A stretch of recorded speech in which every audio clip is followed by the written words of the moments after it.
Hoje na tenda tem uma entrevista super especial, o Dr. Djalma, que é o nosso juiz da segunda vara em Mococa, também é o diretor do fórum. O gancho da matéria, na verdade tem vários ganchos, viu, doutor? Tem uma atitude que ele tomou recentemente que foi para a mídia, foi para o G1, foi para a mídia até aqui do Tribunal de Justiça, que foi uma intimação que ele fez para o WhatsApp. Ele é conhecido por causa da postura dele humanizada, do tratamento com as pessoas, a agilidade que ele está dando nos processos. E isso é muito bacana, porque a gente tinha aquela coisa da justiça lá em cima e a gente aqui embaixo. Então, eu não podia me furtar, desculpa a expressão, a entrevistá-lo, visto que é um juiz que é muito admirado. Não estou rasgando seda não, viu, doutor? Mas a verdade é a unanimidade. Seja bem-vindo. Eu queria primeiro falar sobre essa sua postura. É uma nova geração de juízes ou é a tua postura pessoal mesmo? Olha, Cida, eu tenho a impressão que o nosso papel é esse, enfim... E para responder exatamente o que você está me perguntando, acho que é uma tendência, sim, né? Os juízes estão menos encastelados, né? Eles, de fato, eles estão, enfim, está se adquirindo essa consciência de que o juiz tem que ser, sim, próximo à população, né? Já não basta a complicação do direito, é tudo tão complicado. As próprias leis, né? Tem várias interpretações. Leis, as decisões, etc. Enfim, o juiz tem que estar, de certa forma, no meu ponto de vista, mais próximo, para diminuir essa distância entre o jurisdicionado, a pessoa que procura justamente o judiciário, com um problema a ser resolvido, do juiz, daquele que vai resolver. Até para comentar, os presidentes do nosso tribunal, pelo menos, já mostram essa tendência. Os últimos presidentes são cada vez mais próximos, comunicativos, vão à Assembleia Legislativa para resolver os problemas. Enfim, é uma consciência que tem se generalizado no judiciário. Mas você tem quebrado alguns paradigmas também, né? Por exemplo, você mesmo, a gente conversando, quer intimar uma pessoa, a pessoa não aparece, você mesmo pede para telefonar. Isso aí quebra essa coisa da formalidade. É verdade.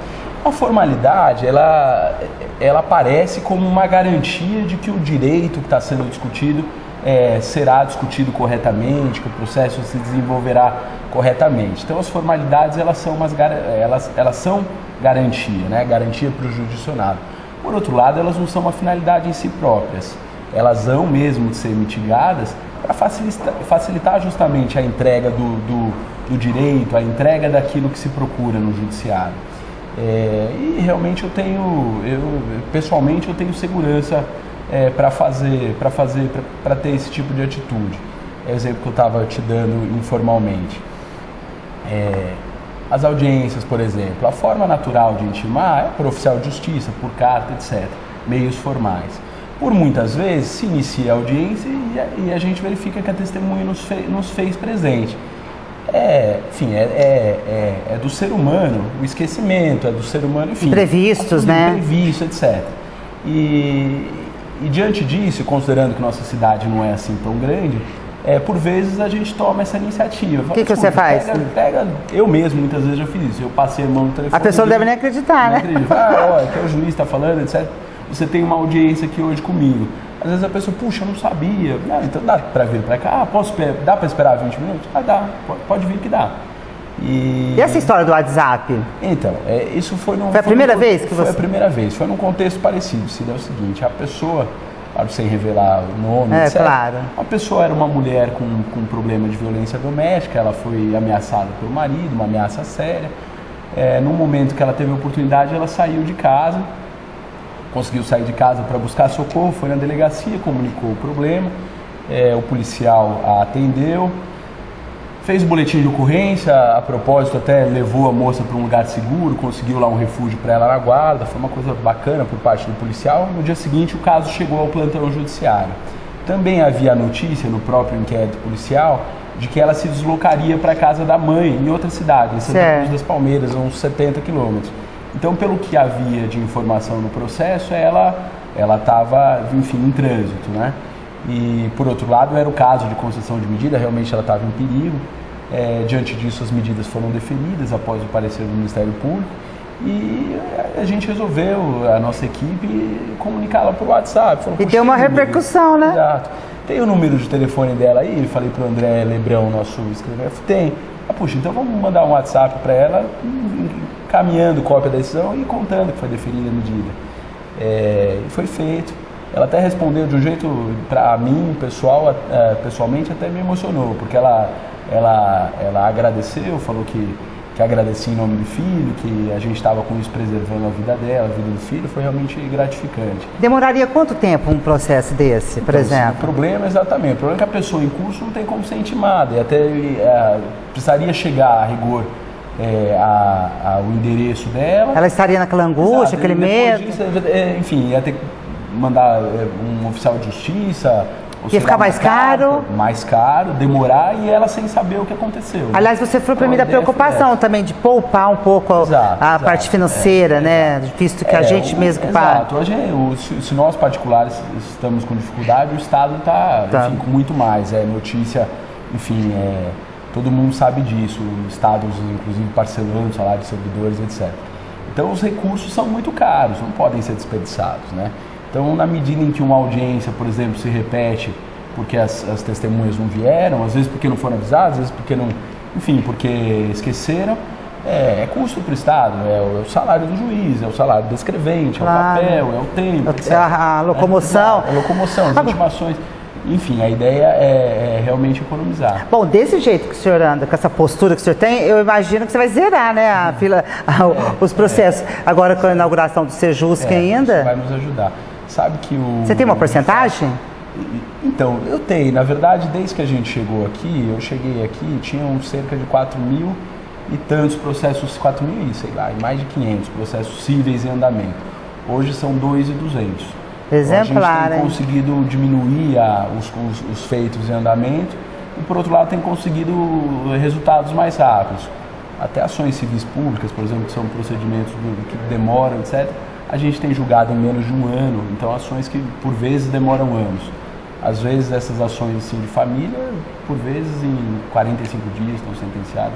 Enfim, na verdade a nossa equipe é muito boa e a equipe toda tem esse olho no sentido de que as coisas têm que ser dinamizadas, que a gente está aqui como servidor e não para ser servido, né, que essa é uma noção. Eu sinto importante. Isso. E sabe o que é interessante que eu sinto na tua equipe?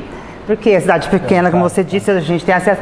Eles estão todos motivados, porque ao mesmo tempo que você está cobrando, você sabe que estão trabalhando muito, eles estão motivados porque eles percebem, eles veem um resultado do teu trabalho. Isso que é bacana, né? Não, verdade, essa é a verdadeira humanização. Na verdade, a gente de fato trabalha como equipe, a gente conversa sobre os problemas, todos opinam sobre as soluções, muitas vezes a gente implementa, às vezes acerta, às vezes erra e tem que recuar, mas as soluções para a dinamização são tomadas em grupo, né? São tomadas em grupo e a gente implementa e dá certo. E muitas cabeças pensando são melhores do que só os juízes, evidentemente. Isso tem nos trazido resultados, sim. Agora, o Centro de Conciliação vai ajudar mais. Centro de Conciliação e Cidadania. Exato. Então, a ideia é que muitos problemas que chegam no judiciário, eles não precisariam, enfim... É bom dizer, o Centro de Cidadania, ele é sim um órgão do Poder Judiciário, né? Estou dizendo que muitos um órgão do Poder Judiciário, os acordos que foram feitos serão dentro da lei, nele, serão homologados por um juiz, serão feitos dentro da lei, observando evidentemente o direito, os bons costumes, etc., serão homologados por juiz e valerão como um título executivo. Isso quer dizer, é um documento que pode ser cobrado, que o próprio juiz determine o cumprimento, se o caso, na hipótese do acordo não ser cumprido espontaneamente pelas partes, né?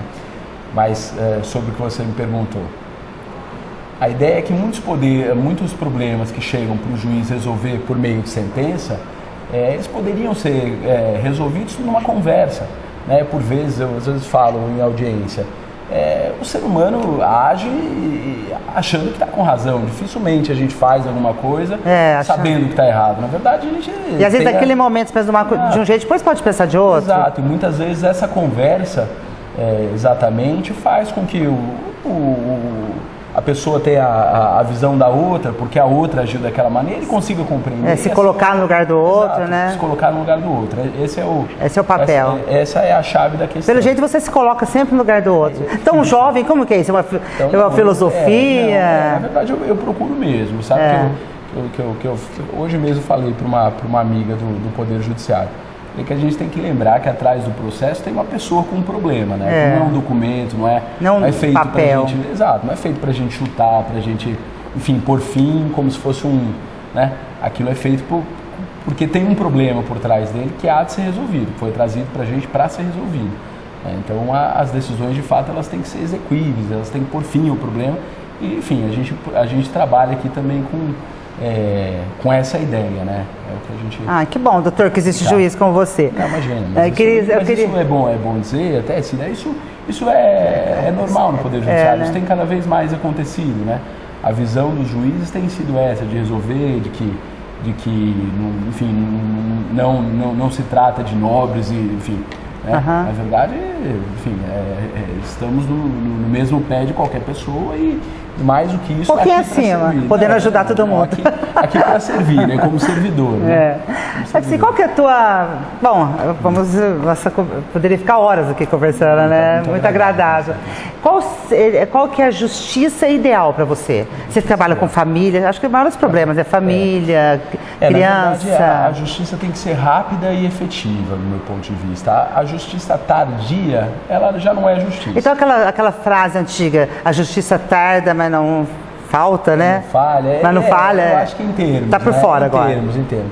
Até para te dar um exemplo que me ocorreu agora. Eu cheguei, uma vez passei num fórum da região aqui, substituindo, o juiz tinha sido promovido, fui lá, me deparei com um processo ainda sem sentença de 79. Nossa! O processo foi ajuizado em 79 e não tinha sentença. Um processo de 20 e tantos volumes, etc. Eu nasci em 80. Então foi uma situação... Puxa vida, esse processo foi ajuizado antes de eu nascer, partes morreram no processo. Por que para tanto assim? Então, aí você pôs pra frente. Eu sentenciei o processo. Eu acho que é o processo mais antigo que eu sentenciei. Até hoje. A gente tem que, a gente tem que ter a ideia de pôr fim ao problema, né? Era um problema de inventário, truncado, enfim. Havia motivo para ele se paralisar. Esse negócio de inventário, às vezes a casa vai até desmoronando, a família vai... O herdeiro morreu também, o outro herdeiro morreu, etc. E o processo vai se complicando, naturalmente, né? Mas eu resolvi, eu procurei resolver, claro, com as minhas limitações. Que bacana. De ser humano, enfim. Tem alguma história que já te emocionou? A que mais te emocionou? Você deve se emocionar muitas histórias, né? Humano desse jeito. Essa mesmo que você citou do WhatsApp me emocionou. A gente se emociona, enfim, com frequência pro bem e pro mal, né? Tem histórias muito traumáticas, né? Que às vezes até é ruim de comentar, porque deixa até os outros tristes, né? Então, o juiz ainda tem essa, né? Tem que, às vezes, amargar todas essas... Como que você resolve isso, né? Na ginástica. Já sei dessa tua... Você está sempre pro lado do bem, né? Do bem-estar, da saúde. Isso que é bacana. A tua postura é assim. Não, sim, é verdade. A gente tem que estar bem consigo próprio também para conseguir fazer um pouco pelos outros, né? Enfim... Como juiz da nossa cidade, como ser humano que você é, humano mesmo, se pudesse, assim, eu queria dar esse recado de coisas que chegam muito aqui com frequência, que você acha que a gente pode mudar? Eu acho que as pessoas deviam se falar mais, deviam conversar mais sobre os problemas, não desistir deles, assim, e prontamente acessar o judiciário, ou prontamente romper com outro ser humano, né? Por vezes, assim... até voltando no que você me disse, por vezes a gente vê processo entre pais e filhos, né, questões de alimentos, você vê que esses são os piores processos de sentenciar, porque você vê, puxa, se eu sentenciar eu eternizo o problema entre essas pessoas. Fala, puxa, imagina, se eu condenar o pai a aumentar o dívida, eu vou eternizar. Sendo que podia conciliar a favor do filho, né? E quando há conciliação, eles já saem numa situação de mais harmonia, né? É por isso que agora, voltando, a questão é sentar e conversar, né? As pessoas terem paciência com os outros, conversarem, procurarem se colocar no lugar dos outros, né? E não romperem, não romperem simplesmente os relacionamentos. Eu percebo muito assim, principalmente casal, né? Às vezes a criança fica no meio daquela guerra, né? E quanto mais pessoas amarem aquela criança, melhor para ela, né? Então, o amor tem que prevalecer. Exato.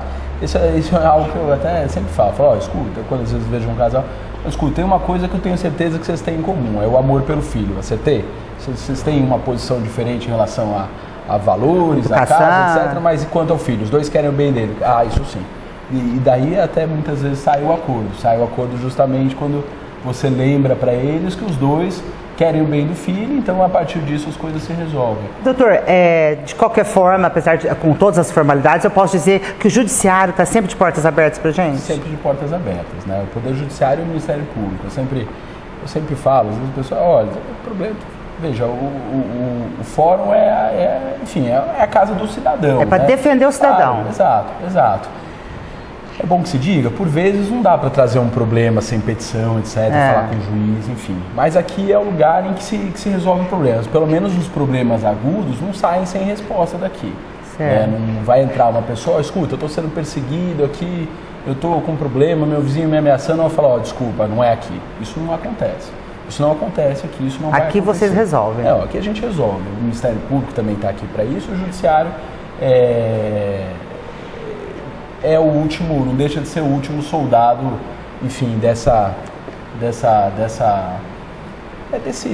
exército, enfim, se nada resolver, o judiciário está aqui para isso. Mas é dessa corrente, né, do bem. Exato. Então se deve procurar a polícia militar se deve procurar a polícia civil, se deve procurar o Ministério Público por fim o judiciário. Somos servidores e exatamente a nossa função é resolver problemas que a sociedade não resolveu sozinha, né, que as pessoas não resolveram entre si sozinhos. Por isso que eu queria te entrevistar, queria dar visibilidade a essa pessoa. Olha que pessoa bacana, maravilhosa. Não é só eu que estou dizendo, não, é unânime, é senso comum. Seja bem-vindo, que você continue em Mococa por bastante tempo, hein, doutor? Obrigado. Tem previsão de ficar?